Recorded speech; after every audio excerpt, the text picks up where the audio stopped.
Today is September 4th, 2013. You're watching Speedrun. If you're anything like me, you miss the old days of Pokemon when there were only 150 to keep track of. Well, now you can get some of that Poke nostalgia back in Pokemon X and Y. This morning, Nintendo announced Pokemon X and Y will give players the option to choose Generation 1 starters Bulbasaur, Squirtle, and Charmander, as well as evolve them into their own Mega Evolutions. Developer Game Freak also announced Pokemon Bank, a new 3DS app and cloud-based service that allows players to store up to 3,000 Pokemon online.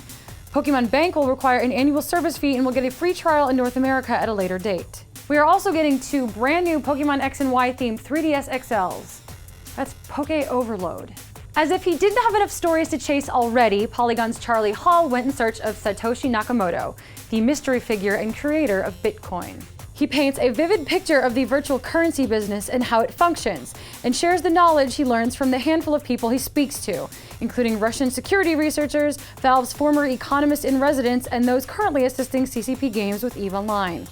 Despite not coming any closer to Nakamoto, Hall has laid out what Bitcoin means and what its stakes are, as well as clued us into a complicated and fascinating virtual economy.